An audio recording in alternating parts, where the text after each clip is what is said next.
की अनमोल ममता। यह वीडियो सभी बेटे को देखना चाहिए। रात के 2 बज रहे थे। फ़ोन की रिंग बजती है। 26 साल का आनंद नींद से जाग बड़ा खुश होकर फ़ोन को रिसीव करता है। खुश इसलिए होता है क्योंकि उसकी नई नई गर्लफ्रेंड बिना टाइम देखे कभी भी उसको फ़ोन कर देती है। फ़ोन की दूसरी तरफ से आवाज़ आती है, जन्मदिन मुबारक हो बेटा, आज मेरा बेटा पूरे 26 साल का हो गया है।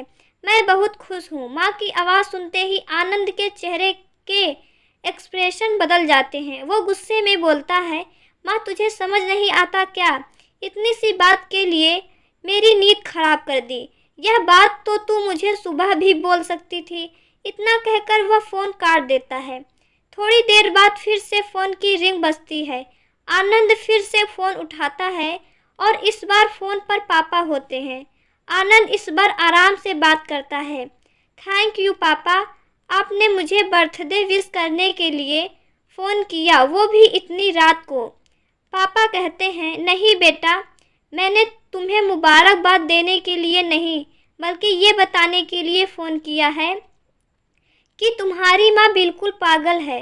वो इतनी पागल है कि पिछले 1 महीने से मुझे हर दिन तेरा बर्थडे याद दिलाते आ रही है।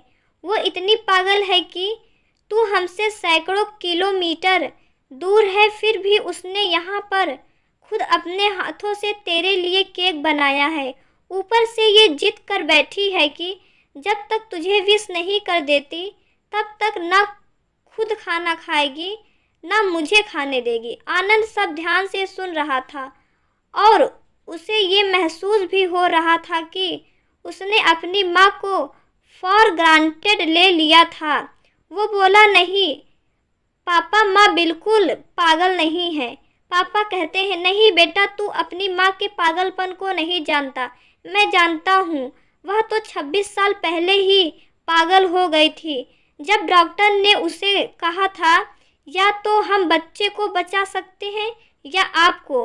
उसने बिना 1 सेकंड भी सोचे बच्चे को बचाने का फैसला ले लिया और मुझे भी कसम देकर उस फॉर्म पर साइन करने के लिए मना लिया था जिस पर लिखा था उसकी ज़िंदगी इस ऑपरेशन से खतरे में और अगर उसे कुछ होता है तो उसके जिम्मेदार डॉक्टर नहीं होंगे। अब तू ही बता, बिना तुझे देखे जो औरत तेरे लिए मरने को तैयार हो जाए उसे हम पागल नहीं कहेंगे तो क्या कहेंगे? इतना कहकर पापा भी फ़ोन रख दिया।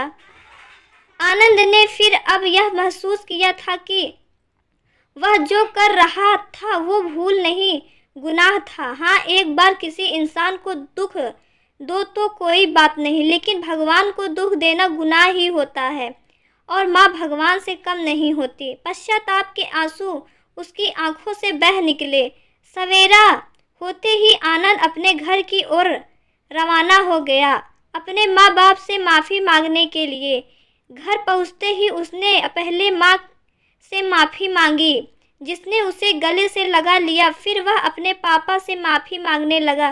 पापा ने कहा, कोई बात नहीं बेटा, जा तू वापस चला जा। तेरी माँ हमेशा कहती थी कि तू उसे बुढ़ापे में संभालेगा, लेकिन मैं उसे समझा दूंगा। जैसे आज तक मैं उसे संभालते आया हूँ वैसे ही आगे भी मैं उसका ख्याल रखूँगा। उसे भी यह समझ लेना चाहिए, जो बेटा उसके एक फ़ोन करने से परेशान हो जाए वह उसे उम्र भर क्या संभालेगा। बाप की ऐसी कड़वी बातें सुन आनंद की आंखें बहने लगी। वो सर झुकाए अपने बाप के सामने चुपचाप खड़ा रहा। अपने बेटे को परेशान देख माँ आगे आती है और पापा को कहती है, जाने दीजिए, माफ़ कर दीजिए, हमारा ही बेटा है। माँ की ममता का मोल ना कोई लगा पाया था ना कोई लगा पाएगा। 9 महीने प्रसव की पीड़ा सहन करके हमें नई जिंदगी नई दुनिया में लाने वाली माँ ही हमारी हर गलती को माफ़ कर सकती है।